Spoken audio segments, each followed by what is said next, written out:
Given Brookhaven's long history as a leader in breakthrough energy research, and perhaps an equally long history of UFO surveillance, you'd expect some sort of reported incidents and encounters, and we have one. A widely reported crash near Brookhaven National Laboratory in November 1992.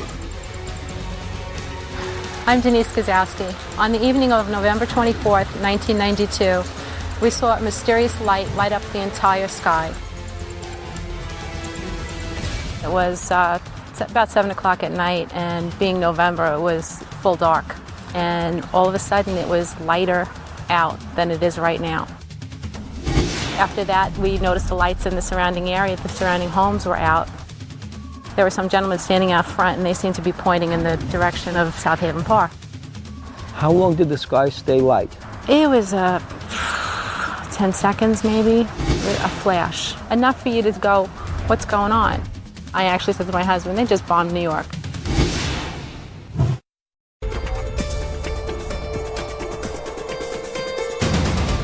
Ever since that evening, we've heard a lot of stories about what might have happened in South Haven Park and things that had happened around that area. We're meeting with Denise Gazowski, an eyewitness who saw a tremendous flash across the sky on November 24th, 1992.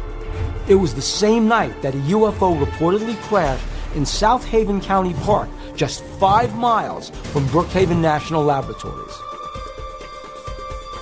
I know we lost our lights, and I know the next few blocks over lost their lights. But when they contact the utility company, there's no record of any problems with the electric that night in this area. But you personally experienced the power outage. Yes. So the utility, as far as you were concerned, is not telling the truth. Exactly. Through the whole thing, it was that there was something that was being kept from the public. Talking to Denise was great because she really cemented it all together for me. Something strange did happen in the park. Huge lights in the sky. The power went off in the neighborhood. It's on the same night that this crash was reported. So finally we have some real information that we can use that something very strange did happen that night, and there was an incident in the park. Whoever wants to give you an explanation can give you 10 different explanations, but you can't explain that light.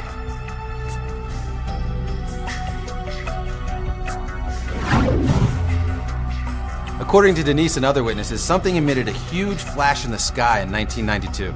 Some think that it might have been a UFO, possibly doing surveillance on Brookhaven National Laboratory, that was shot down and rained debris over South Haven County Park. Although the park was reportedly locked down afterward, there still may be some trace evidence that remains. So this is where it happened? This whole area is where it happened. This is more of a debris field rather than a crash. Steve Iavaroni and Tony West are veteran UFO investigators on Long Island. Along with other members of LUFON, they investigated the crash in 1992. If anyone can shed light on this case, it's Steve and Tony. We have eyewitnesses that say something that was falling out of the sky. They said it had a cylindrical shape, was rotating and turning from blue to white to green. As it came over the park, it made a right angle turn, and it just fell apart all over this place. So here's what we've got so far. Mark's footage of a craft possibly doing surveillance and coming in from the southeast. And in that same direction, we have witness Denise Gazowski describing a bright, sustained flash in the sky in November 1992. And now we have additional witness reports from that night about a craft that spun out of control before exploding and raining debris all over the park. Could this UFO be the same type of craft that Mark caught on tape? Who would normally respond to some kind of accident or crash out here? The Hageman Fire Department did respond. They were the first people on the scene to put out the fire. The Suffolk County Police came on and started closing the park down. They let Brookhaven National Lab inside the park. They were the only ones allowed inside the park, and all the other fire departments were outside the perimeter of the park. Why couldn't they get in? Suffolk County Police turned them away.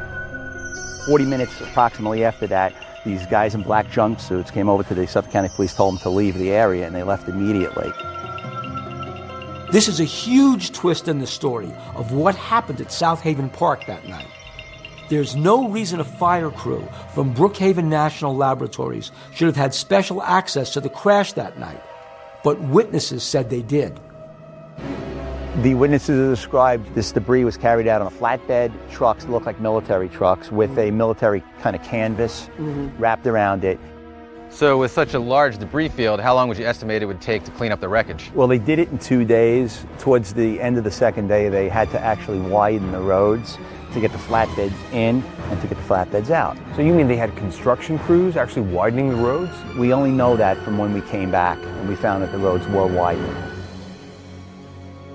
This case is over 16 years old, and it would be nice to have more first-hand witness accounts. What we have is a lot of reports about road closures, strange behavior of authorities in charge, and a utility company's denial of a power outage.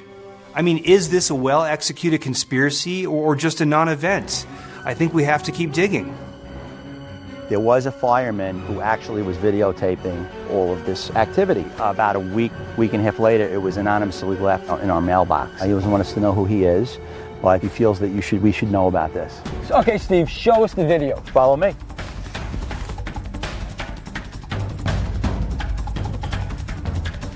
Who's got the DVD? Steve, Right here. walk us through it, Steve. Okay, here we go.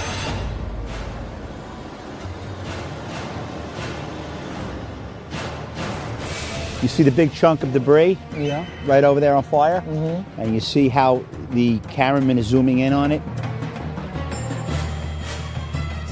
In about a second, you're going to see these two guys, one's pulling out a body bag, and they're stacking something up against the tray. It's very intriguing. There are men doing some kind of activity involving mylar blankets, which would be used to cover bodies. If this was a crash, hypothetically, this is what these men could be covering up. If this tape is real, we will have the first live recorded evidence of a UFO crash in American history.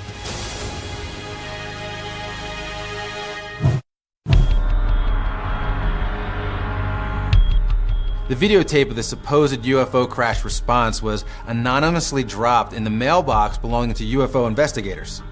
And we don't know how many generations removed from the original it is. And without more information, we just can't tell if this is a hoax or not. So to find the truth, we need to meet with the first responders in the area to find out their take about what happened. November 1992, members of the department did respond up to what was a report of smoke in the area, potential fire. So now Chief of South Country Ambulance Company Greg Maglino Jr. was on duty that night, November 24th, 1992. If there were an accident or a crash in South Haven County Park, his ambulance would have rolled on it. So I was in one of my marked vehicles, so I started heading that way.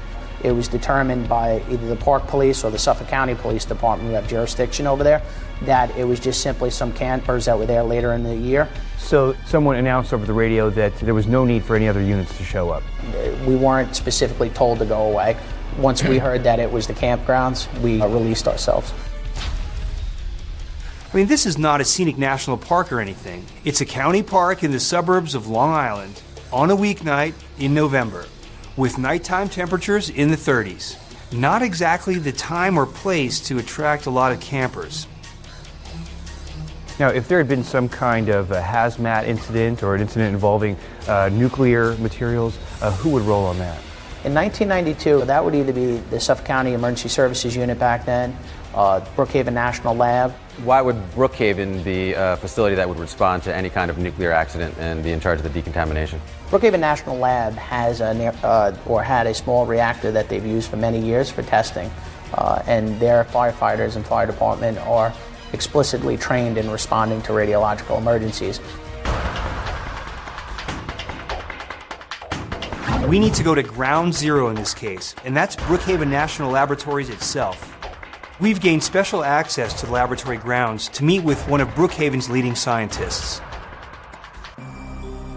Brookhaven is a national laboratory run by the U.S. Department of Energy for peacetime research and scientific research.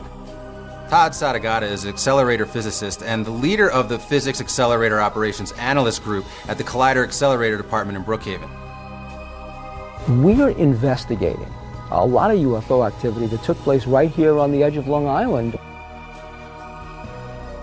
Our hypothesis that somehow UFOs are kind of drawn to our use of nuclear power to kind of keep an eye on us. And we're wondering what your take might be on that. I've worked at Brookhaven for a long time, and I have never seen anything like that. But then again, I'm a scientist, and what I value is data. We have several particle accelerators here on site. The newest is the Relativistic Heavy Ion Collider. You're actually in our control room right now. What we're doing in this collider is studying particles that make up atomic nuclei and the forces between them to understand the underlying matter. Particle colliders work by accelerating atoms to near the speed of light and then smashing them together. These collisions release billions of subatomic particles that scientists can study, and in doing so can unlock some of the mysteries of the universe. Well, there's the energy that's released in the collider. Might some aspect of that energy be detected from Earth orbit? Particles that come out of there, most of those particles decay away very rapidly. But there are particles that are produced that then travel off long distances. Our particle colliders might look a little brighter than the rest of the planet. So your experiments here are actually giving off some kind of a signature. If you can detect those sorts of things, it very well could be. Brookhaven's particle accelerator produces so much energy and perhaps could release so many particles that the operation could be detected from outer space by anyone with especially sensitive detection equipment. So perhaps the operation could be a signal to ETs to come for a closer look. Did you hear anything about an incident that occurred 5 miles from here in 1992? Maybe a big fire or something like that? What you can do is you can talk to our fire captain. He was part of the response crew then. He was actually on site at the time, and he has much more experience about it. Witnesses reported that Brookhaven National Laboratory was the only fire department allowed access to the park. We've got to talk to this fire crew to confirm or deny the accuracy of this report. There was nothing that happened, to be totally honest. The 24th, I do have the logbook here. There was nothing unusual, no unusual calls, and the laboratory equipment, as far as Brookhaven National Laboratory, never left site that night for any reason. Chuck LaSalle is the current chief of the Brookhaven National Laboratory firefighting team. Now, he's been there for 33 years, so he'll know what happened back in November 1992. Now, there's no mention in the logbook about a crash or even just a fire in general. Does that mean there wasn't a fire in South Haven Park that night? Would it be in the logbook? I don't know that there was a fire in South Haven Park. I again can tell you, we did not participate or mutual aid in any shape, way, or form to South Haven Park that night. If you were involved in some sort of operation that dealt with national security, would that be something that might be expunged from your logs, or something that you would not be able to speak about? I would have to say yes, but I wouldn't lie to you and say, oh, well, this couldn't be kept a secret, except 17 years in a firehouse. If you know anything about a firehouse, we like to brag. And for this never to be released in 17 years, what a great secret. So if there were a fire at South Haven Park 16 years ago and we were to go in a scene, what would you recommend that we look for? 16 years, 17 years is going to cover a lot, and you still could have the fact that there were other brush fires there over that period. So charred areas might not give away the fact that there was a crash there as such. Maybe the tops of trees, but as I said, 16, 17 years is a long time. Chief LaSalle said the lab's firefighting crew never responded to a crash at South Haven County Park, so we have to go back to the scene to look for crash evidence ourselves. To do all this, we need a forensic archaeologist, so we're bringing in an expert, Garth Baldwin. Well, I've been brought in today to take a look around at the landform, the vegetation, any environmental indicators that might lead us to a conclusion about the story that was told out here. There's supposed to be a road of some kind and things like that. So what we want to look for are unnatural modifications to the landform and the vegetation. So, what do you think of this place? Well, coming in, all the vegetation along this, roughly 25 feet strip is less than 17 years old. The trees are only maybe 5 to 10. And that's a funny sort of crushed, broken limb up there. See how it's crushed and it's splintered? There's a lot of broken stuff out here. If Garth is right, then there should still be signs of the fallen debris that would have collided with the tops of these oak trees. So we're looking for oak trees that might have fracturing in the branch structure even after all this time.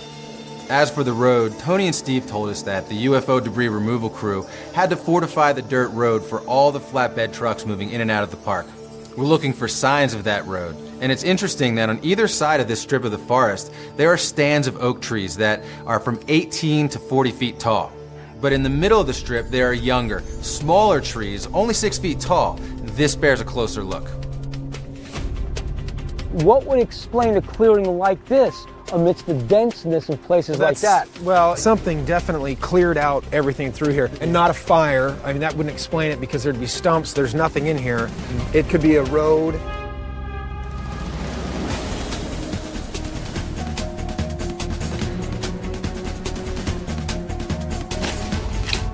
And then it's dark underneath there. Got that gray sand. That's definitely a traveled surface. Top of these hills or something, there might be a more natural surface.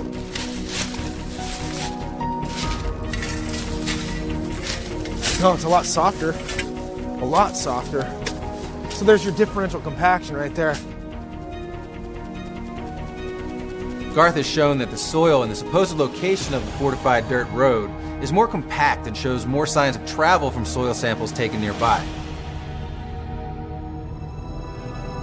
There's some scarring at the top of that tree. So that tree it was alive when it was broken off, it was sheared off, and it's growing back. Garth is telling me two things that are really interesting. One, he's looking at the tops of these trees and saying that the way some of these trees have been lopped off, topped off, is consistent with an object coming down in a debris field. See, like shrapnel coming down. It would hit some trees, it wouldn't hit others. Exactly. We saw, there's a couple of them that are splintered. A couple of those branches that are splintered, that top was taken off and it's regrowing, it's scarred. And two, he looked at the compaction of the road up a piece and down here and said, you know what? That's not inconsistent with an Army flatbed hauling a piece of debris out, getting it back up this road in 2 days. There's no inconsistency there. It could have happened.